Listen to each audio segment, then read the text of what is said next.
all we have to do is occupy your hand. I don't need to wrap it in duct tape and put all kinds, just put something in it. Now you can't use it, right? But that's basically what we're going to do. Is you cannot put it down. We're going to be doing a series of things. We're going to be shortening it, doing some distance shooting, not real long. We'll be doing like 10 yards, 12 yards, one-handed. We'll have you, doing some reloads, doing some stoppage clearances. You just can't put the bucket down. Ha!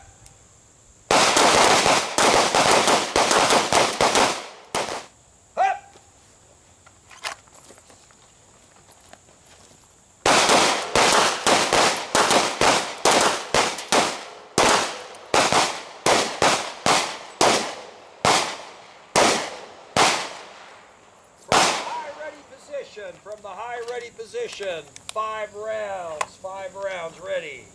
Up!